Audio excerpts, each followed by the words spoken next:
How many of you spent at least an hour? At least 2 hours? At least 3 hours? Ah, so nobody spent more than 3 hours? You're whining about that? That's, man. You're right, I'll have to give harder assignments next time. All right, so let's solve these guys.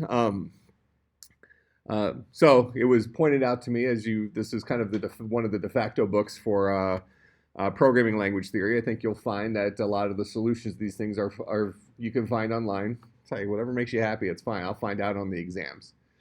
Okay, so if you're not learning the stuff, exams are worth 40% of your grade in here, so you can't pass the class unless you do well in those. So if you want to skirt by on the assignments, I get paid either way. Works out. All right, so let's write Duple first. So we got this function called Duple, and what it's supposed to do is it takes two parameters, takes a parameter n and a parameter x. This returns a list containing n copies of x. So for example, if we were to pass Duple a 2 and a 3, we should return a list containing 2 3s. Here's a list with 2 3s in it. Make sense? Duple, passing it 4 of these guys, which is actually a list, should have a new list containing 4 copies of the list haha. So here's copy 1, copy 2, copy 3, copy 4. And if you call Duple with a 0, it's going to return the empty list. Make sense? All right, so let's go and write this thing. I got Racket installed here. Let's get rid of all this jazz. Now, it was brought to my attention that the language we picked last time, which will work for your homework assignment, but gives you kind of a funny looking output for one of these. Because what it does is it compresses the output in preparation for having when your outputs might be these giant structures. Okay, it makes it more compressed. So you might want to switch back to advanced later on when we have greater outputs. But for right now, they mentioned that the intermediate student with Lambda has a little bit friendlier output, even though it's the same. It is the same. It's just a shorthand output that you would get otherwise. So I'll switch over to that. Okay, so we're going to use a define statement here. This is kind of what we've been talking about last couple of classes, that all languages, they have the ability to create memory. So we're going to create memory with a define. We're going to create something called Duple. And the value associated with Duple in this case is going to be a procedure. So we're going to use the function we have for unnamed procedures, which is lambda. So this guy's going to be a lambda. All right, and it's going to take in an n and maybe a v for the value that we're duplicating, something like that. What did the book give us a letter for it? An x. Okay, so we'll have it take in an x. Just the variable name. It doesn't matter. All right, so we take a lambda n and a lambda x. And what we want to do is we want to create n copies of x in a list. So we're building lists. Now, what tool do we have for building lists? Cons. So we have a function called cons that constructs lists. All right, there actually is a shorthand thing called list that is like a constructor for a list, but we'll do everything with cons and cars and putters for right now until, that's boring for us. All right, so we're going to be consing x onto something, onto a promise. Remember that we're doing recursively specified data here, so we're going to be consing x onto something else over and over again n times. All right, so now if we go back here and we look at that worst case example, if Duple took in a value of 0. So if something is, maybe if we want to, cover ourselves, we might say less than or equal to 0. Because technically you might have some idiot call Duple with a -7 and decide what does that mean. If you didn't do that, that's fine. Don't worry about it for your homework. If you just said 0 was the smallest value that can pass in, that's fine. All right, so what we're going to do is we're going to say because notice if we pass in a 0, it doesn't matter what the x was, we're going to return the empty list. Now this is actually a very important part of the larger solution, as opposed to this being a special case. So we'll start with this guy. So we're going to say if less than or equal to n 0. Okay, so if the current value of n is less than or equal to 0, then we're going to boil down to the empty list. Okay? So if the current value of n is less than or equal to 0, it's the empty list. Otherwise, if I'm in the else of this if, that means that the current value of n must be greater than 0, which means that I need another copy of x to be tacked onto my list, right? Well, how do I build lists? We already said we're consing stuff. So I'm going to cons x onto something else. Now, what's the second parameter of a cons? Cons builds lists. It takes 2 parameters. The first parameter of cons is the thing we're tacking onto the list, whether that's a symbol, whether it's another list, whatever it is. What's the second parameter of a cons have to be? A list. All right. Now, I'm consing x onto something else. Now I need to cons it onto a list. What list am I consing it onto? Huh? You want to cons it onto the empty list? Always? Let's open up Keynote here. I want to walk through this so you guys can see what this how this works, because it will behoove you to be comfortable with this stuff moving forward.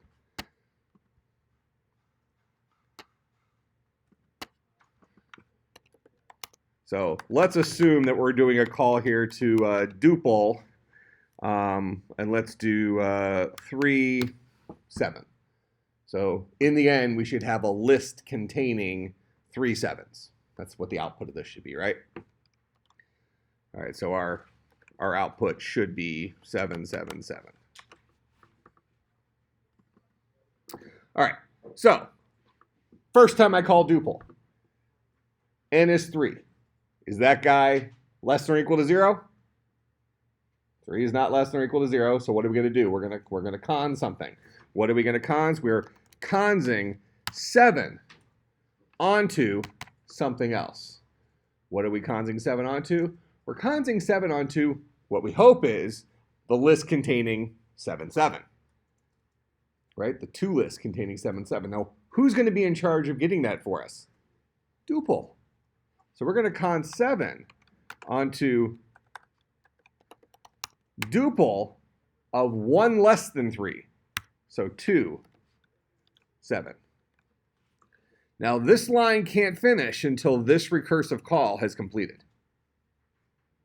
So now we got to do that recursive call for the Duple 2, 7. Is 2 less than or equal to 0? It's not. So we'll con 7 onto the Duple of 1, 7.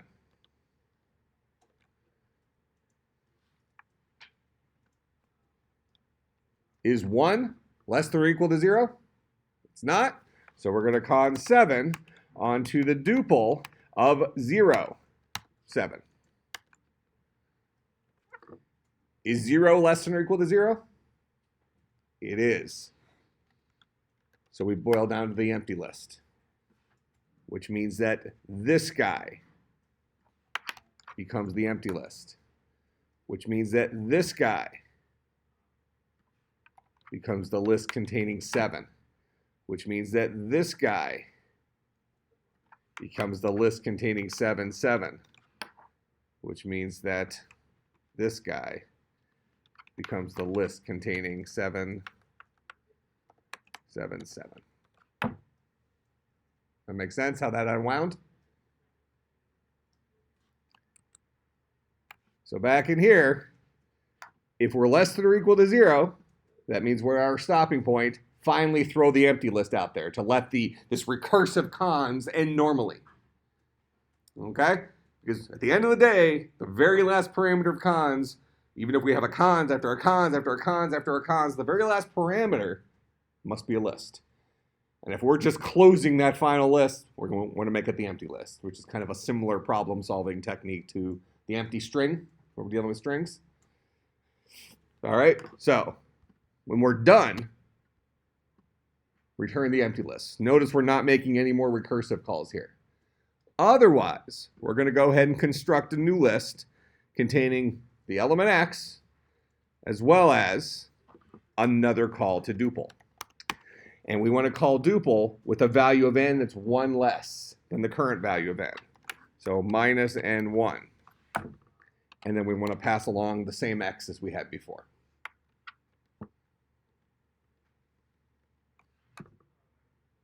That makes sense? So if we want to test this guy, we'll say Duple, what was my example, 3.7. Go ahead and run this guy. Lambda. Did I misspell that last class too? Yep. It's a tradition. Except last time somebody caught it. You all fail. All right, so there's my list 777. Okay. Similarly, if I want that 7 to be, what was it? Like a ha-ha. They had a list ha-ha.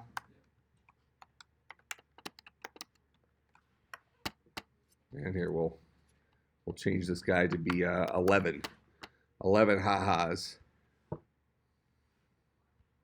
So there's my 11 ha-has. All right, makes sense for Duple? All right, questions about that one? So what you should be feeling right now is some of you felt that Duple, when you were doing your homework, was pretty easy. Some of you felt like it was almost in grasp, but you just couldn't quite wrap your mind around it. And part of that is because you're inexperienced with recursion.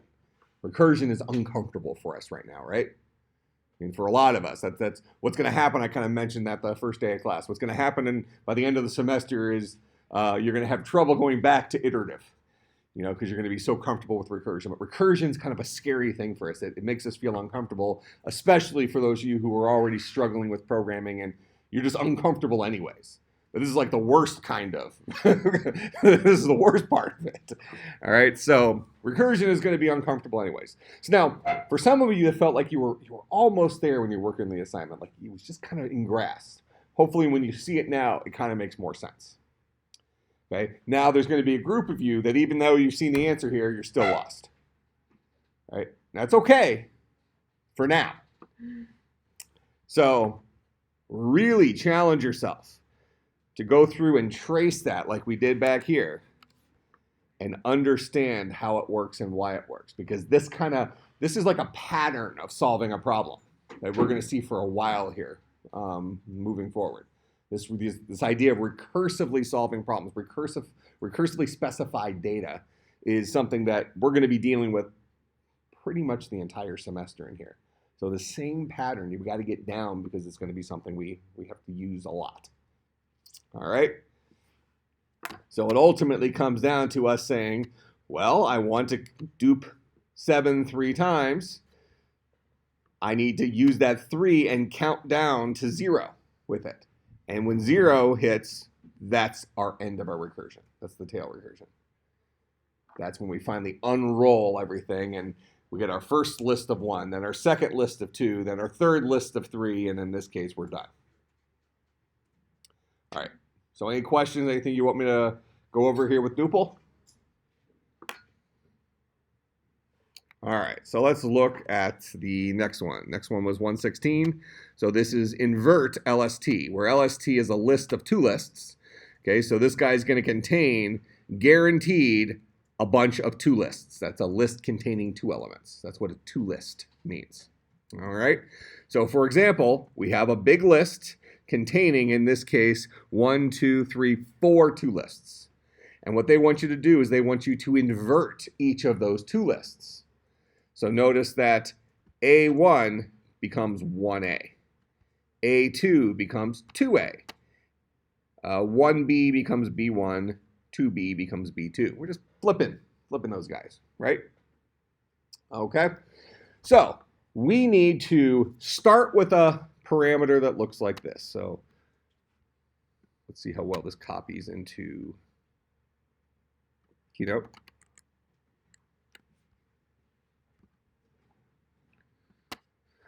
Big money, big money. Oh, perfect. Well, it sort of kind of came in.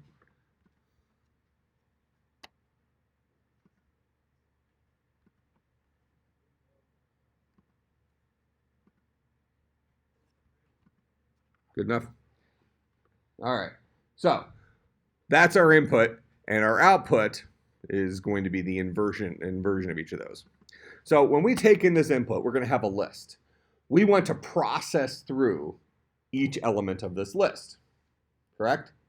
Now, what tools do we currently have that allow us to access elements of lists? We got two go-to weapons, right? Car and cdr. CDR, you say cdr. That's fun to say, isn't it? Cdr. Especially in like conversation, we get like 2-3 weeks into this when you guys are like complaining about assignments, like in the halls and stuff, and people just think you're talking gibberish. That's okay. You're a growing boy. You've already covered that with me. We got to keep our calorie count up. I'll tell you what, I'm looking for at this Ramadan party tonight at the India. Those guys can cook, but I'll tell you what, Indian food it's got some heat to it, and these guys are sitting there like they don't use any utensils. They just eat it with their hands, and I'm like, I like spicy food, but I'm like sitting here sweating eating with it. It's like they're basically just drinking water to them. I mean, this is nothing. It's terrible. So, but you gotta act like tough. Like, oh, this is more sweet than hot. You're wondering if your eyes are bleeding. All right. So we need to walk through our list, and we need to process individual elements of the list. So how do we get the very first element of the list? Use a car. Okay, car gets us an element of the list. So let's just start with a simple solution to this problem. The book kind of talks about breaking the problems down to little baby steps. Have you heard that from somebody before? Okay, so let's just say as an example right now that I was interested in a list that looked like that, forget about the capitalization stuff, and I wanted to turn it into the list that looks like that. Just the inversion step. So I got a little to list, and I want to make it into the inverted to list. What if that's the only problem I'm trying to solve? How can I take the list A1 and turn it into the list 1A? Go ahead. You can take the part of it and add it to like an empty list. So like that would take A and from into list and then into columns 1 and put it on there. So that would be 1A. Okay, so you want to take the car. So if we say this guy is LST, we say this guy is L. Okay, we say this guy is L. You want to take the car of L first, right? All right. So car of L, and that's going to give us the symbol A. And what do you want to do with that guy? So then you take the cons of that, put that onto an empty list. Okay, so you want to cons this onto an empty list, which would then give us the list containing in this case A. And then do the same thing like to that. So then you do car of L again, cons of that. Or yeah, so then you do car again to get the 1, and then you want to add that onto that list. But I can't do the car of L again because the car of L is always going to be A. Or the cover? The catter. You want the car of the cdr. The car of the cdr. The catter, CADR. Because the cdr of this list is the list containing a 1. The car of that is the 1. So you wanna cons the catter of L onto the cons of the car of L onto the empty list. Something like that? Okay, it's a little scary, but that'll do it. Make sense? All right, so let's test that. Let's come in here and we'll just start off with a define invert.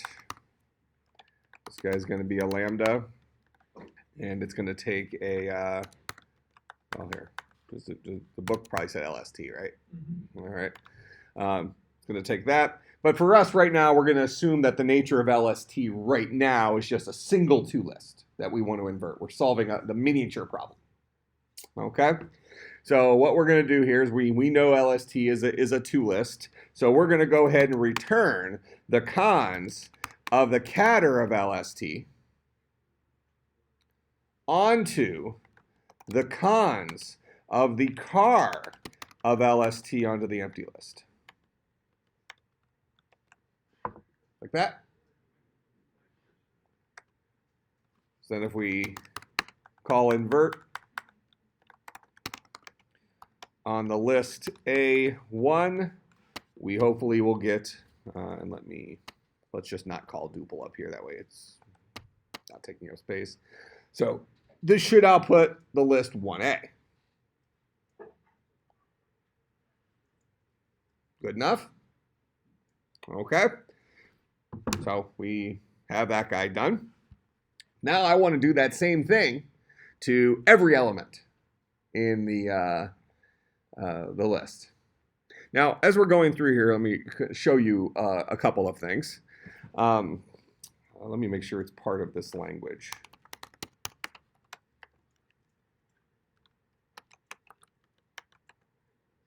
All right, so we have a function called reverse that is built into Scheme that will reverse the elements of a list. Might be handy in the future, so you're allowed to use that now. Okay. Now, I mean, this wasn't really this crazy hard problem to solve, was it? I mean, this was good practice to do all this consing and carring and stuff like that. But I mean, it's not like reverse is that much easier. Just the fact that somebody already wrote it. Okay. So now we wrote it ourselves. We got our little Boy Scout badge. Okay. So now we can use the built-in thing. Okay. So we have that. But for right now, we'll keep using our invert thing. That way it'll look nice and scary.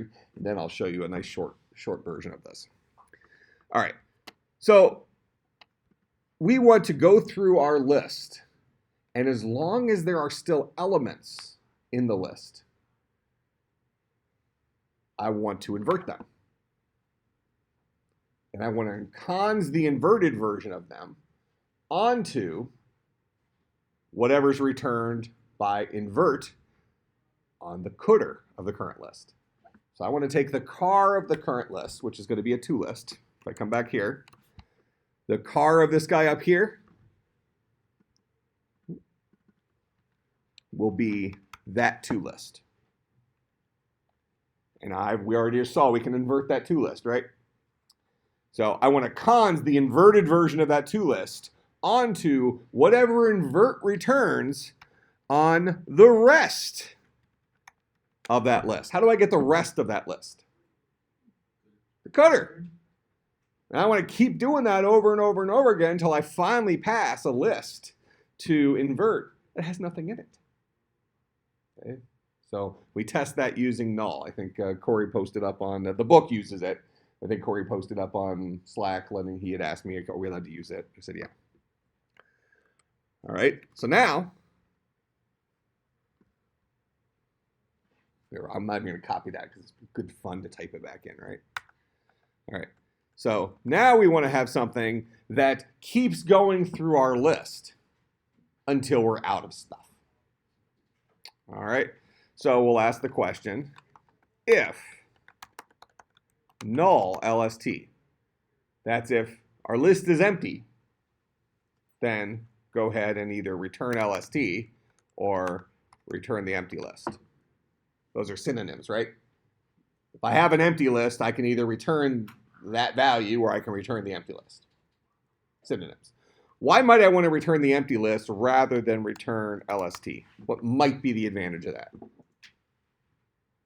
Just kind of thinking as a programmer. What's the advantage of returning that when LST is null, as opposed to returning that when LST is null? Why? Yeah, doesn't have to resolve the variable LST. Yeah, because when I say LST there, before it actually can return the value of LST, it's going to go and have to resolve that variable. It's going to look up in memory, find the value of LST, and says, it's an empty list. We know it's an empty list. How do we know? Because we just asked the question. We wouldn't be here if it wasn't an empty list. So we can just return the empty list. At the end of the day, it doesn't matter. We'll probably not notice. Okay, so if you have zillions of lines of code where performance is really, really, really important, those might be some of the decisions you might want to consider as you're going through there. For us in here, keep it simple. All right, just whatever makes the most sense to you is fine. All right, so if LST has nothing in it, return the empty lists. I'm done inverting two lists. And that's the end of my pattern, just like up here.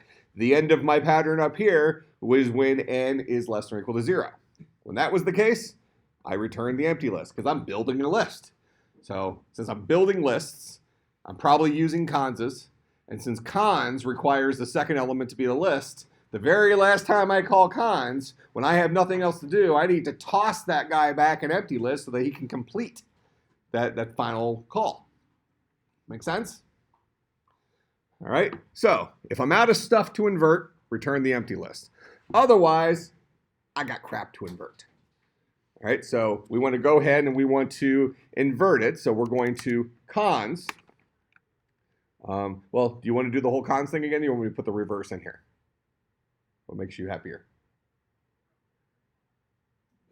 Like the cons one? It makes you feel like you're really like doing it, right? Like earning it. That's right, but we already wrote that. You're right. All right, I'll show you a simple version of this afterwards. We'll write it a second time. So we're going to go ahead and cons. We want to cons the second element of our list. That's the catter of the car of LST, right? The car of LST gives me the first two list. The catter of that gets me the second element of that two list. And I'm going to cons that onto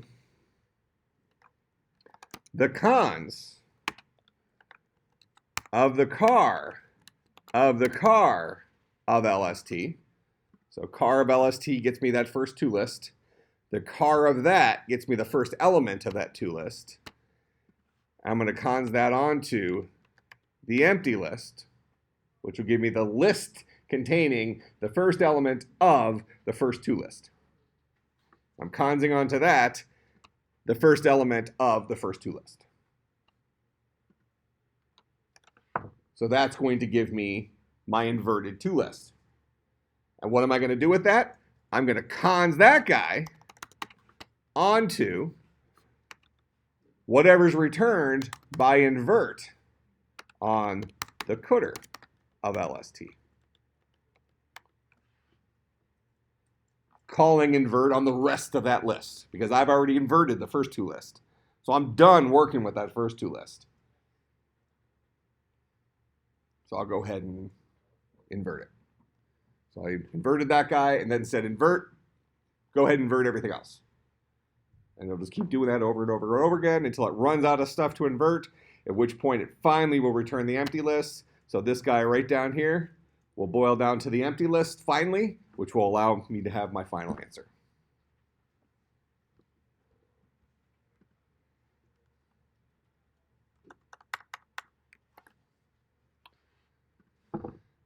So if I want to test that here, I copied it from the book, and so this is an example you run into pretty often. That symbol is not the same thing as that symbol. Okay, sometimes if you do copying and pasting out of the book, you'll get it looks the same to us, but isn't the same to this guy. All right, so there's our A1 inverted to 1A. There's our A2 inverted to 2A. Here's our 1B inverted to B1, and here's our 2B inverted to B2. Make sense? Now, if we want to simplify this a little bit, using some of the tools we've had, let's write in invert 2.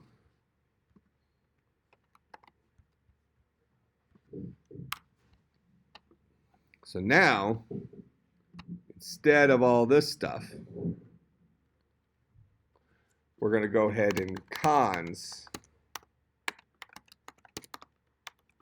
the reverse of car LST onto the invert.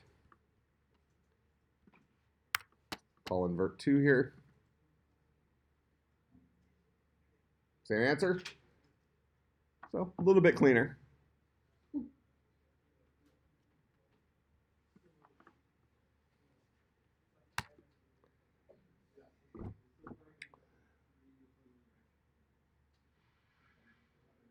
See, the next thing I want to show you, there's actually a way you can make this even easier. I'm debating whether you're ready for it. There's potential here. It could scare the crap out of you. Why don't we do it? So let's do we'll define an invert 3. Now, I'll go ahead and preface this, and I would say I don't expect any of you to solve problems the way we're about to solve this one anytime soon. Okay? But it is a cool thing, kind of almost. You're allowed to use the tool if you feel like some of the stuff you're doing here is kind of too easy for you at this point to kind of challenge some of the folks that are a little ahead of the curve. But I don't expect you to use this tool yet. We're going to be using something called map. Okay? We're going to use a tool called map. So this is going to be a lambda LST, same thing as we had up there. And now what we're going to do is we're going to map something onto that list. Now what map does is it maps a function onto every element of a list. So now the function I'm going to map onto every element of the list is going to be a lambda function. Let's see, this guy takes in an x, and that's going to be, so the parameter is a toList. Okay, and then what I'm going to do is I'm going to just say reverse x. That's the function I'm mapping on there, and I'm mapping it onto LST.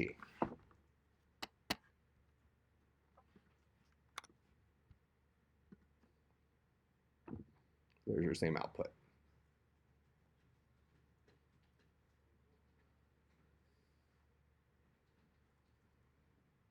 All right, so now out of curiosity, raise your hand if you have no clue why that works.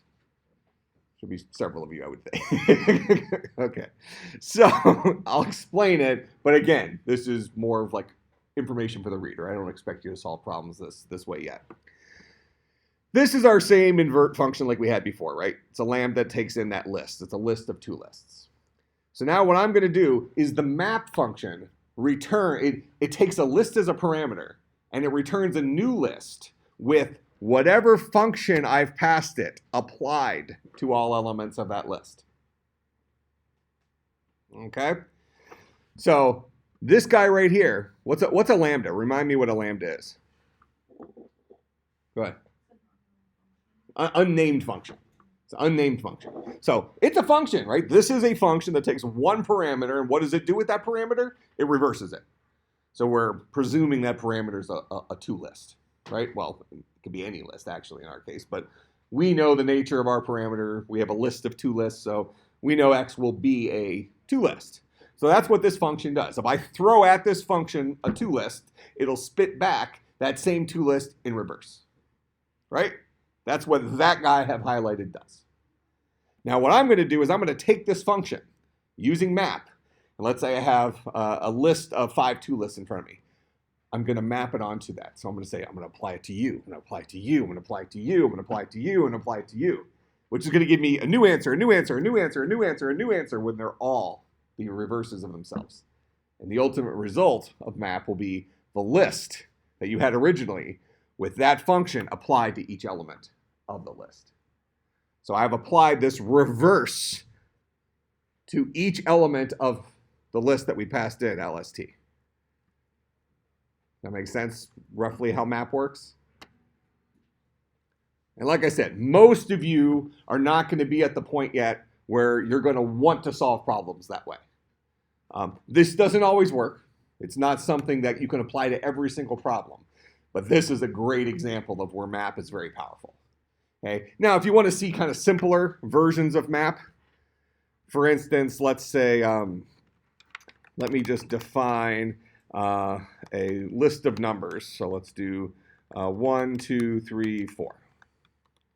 So I just have a variable called LON. It's going to be a list of numbers. It just has a list with 1, 2, 3, 4. And let's say I wanted to multiply every one of those numbers by 2. I wanted to double every element in that list. What I can do is I can say map. Now I need to write the function that will double things. And if you want to make this even easier so it looks less scary, let's do define. We'll call this function double. And this is going to be a lambda that takes a single number as a parameter and returns that number times 2. That's how we double stuff. Now what I'm going to do is I'm just going to say map double onto LON. Double happens to be the name of a variable, and that variable happens to hold the value that is a lambda expression. So I'm going to map the double function onto every element of LON, so I should get the list containing 2, 4, 6, and 8.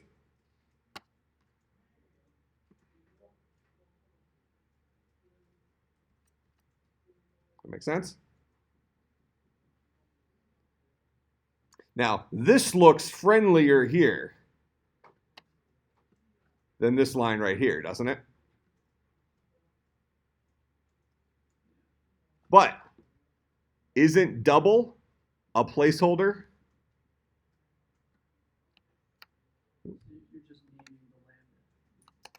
Yeah, because a lambda is unnamed. I'm just giving it a variable name. Isn't that the exact same map function? I just happen to be giving it the lambda expression instead of the variable associated with that lambda expression. This is actually faster. Same reason he answered before. I don't have to resolve the variable. Similarly, if we want to make it even faster, we can replace this guy too.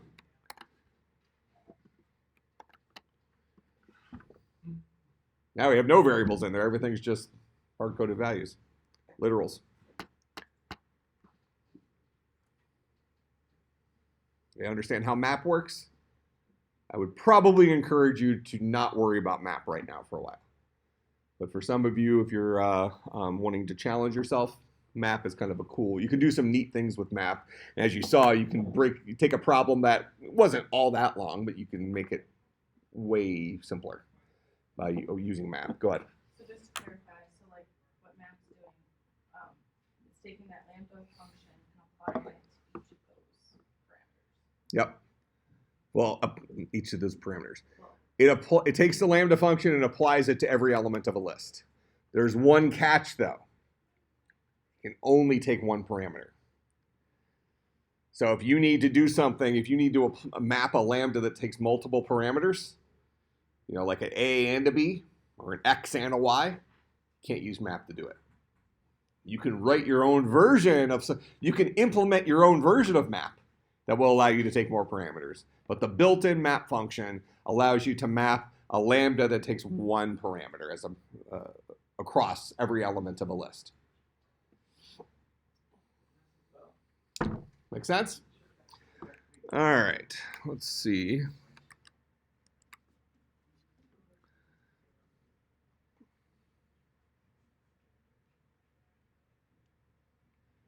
Okay, so for example, exercise 117, down, takes a list as a parameter. We want it to wrap parentheses around each top level element of the list. All right, so if you take in the list 1, 2, 3, you want to return the list containing the list 1, the list 2, the list 3. All right, so let's write this a couple different ways.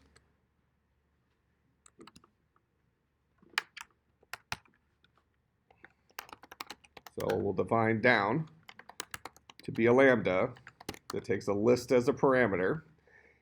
And as long as there is stuff in the list, what do we want to do with the stuff that's in the list? We want to wrap it in a list, right? So if null LST, return the empty list. That look pretty similar, that pattern? We're processing a list, we're producing a brand new list. You're pretty often going to have, if the list is empty, return the empty list. That's our stop case. Otherwise, the list isn't empty. I have to wrap the first element of the list in a new list. How do I do that? Well, I have an element, the car of the list, and I want to make that guy live inside of a list. What do I do?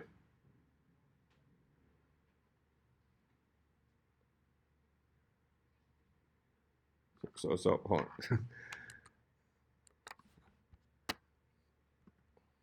All right, I'm either asking it poorly or everybody's brain turned off. Okay.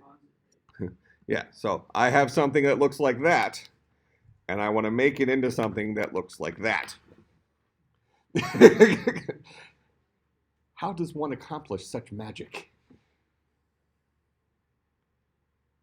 You said cons, so cons onto the empty list, right? Okay. So I can say cons A onto the empty list, correct? I'm going to show you a shorthand. You could also say make a list out of A. So think of list as a constructor for this guy. I think it'll still let me do this down here. List of A. It's actually kind of funny. It ends up looking the exact same thing.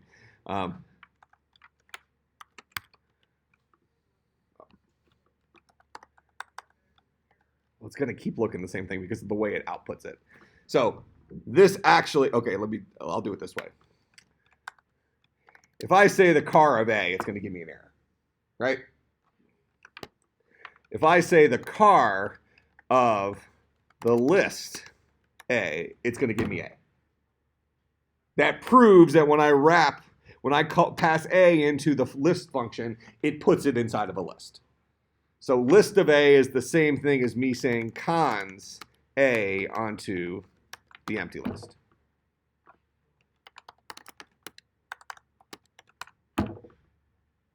Make sense?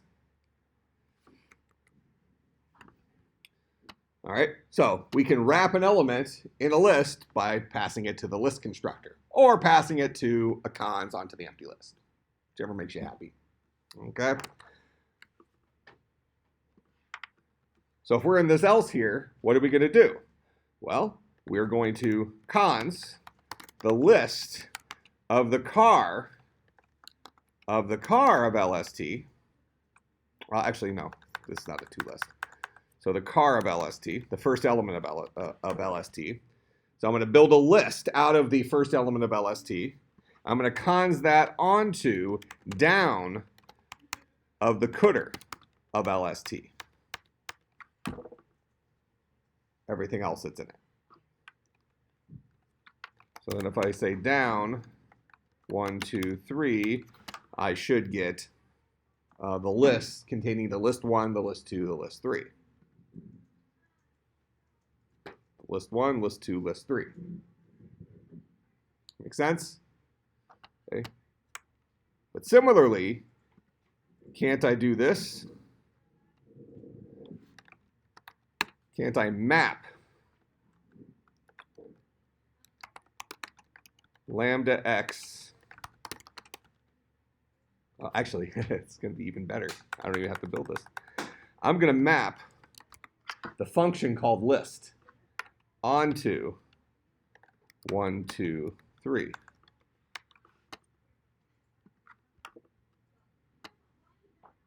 Gives me the same output.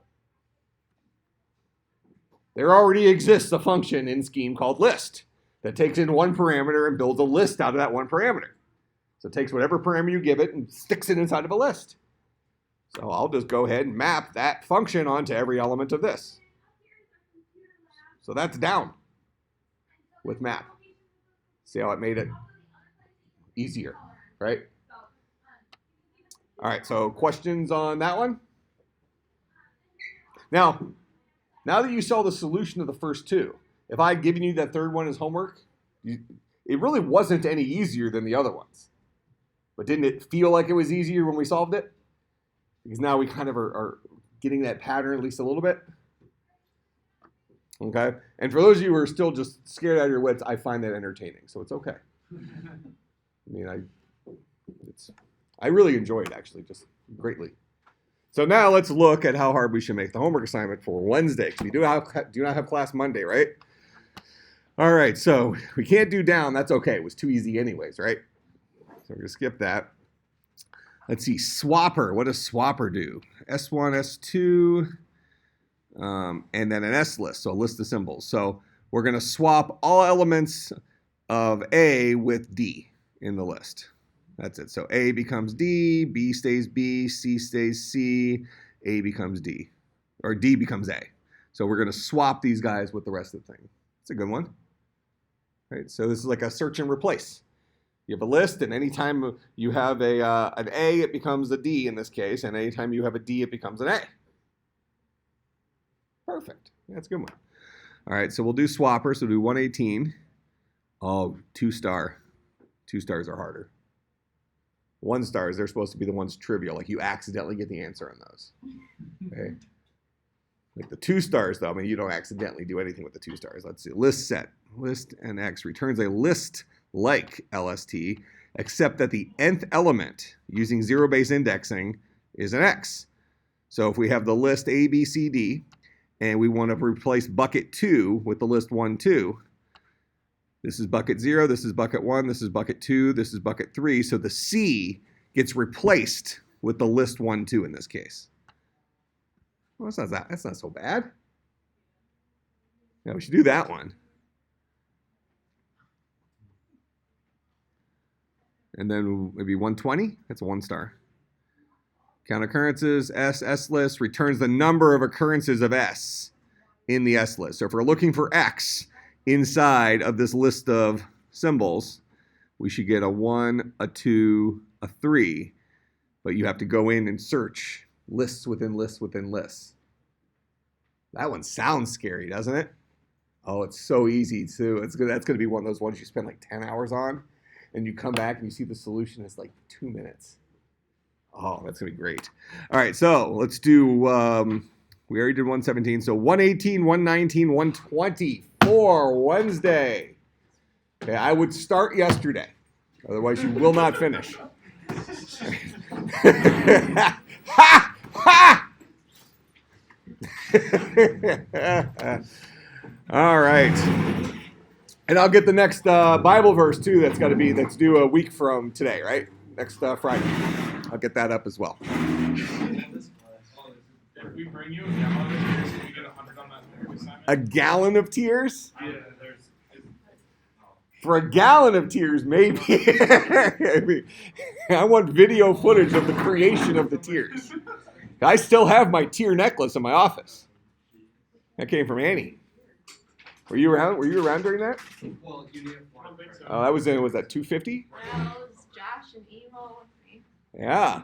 You need to take When they were studying for the exam, they actually took little vials and put their tears in it and made it into a necklace for me.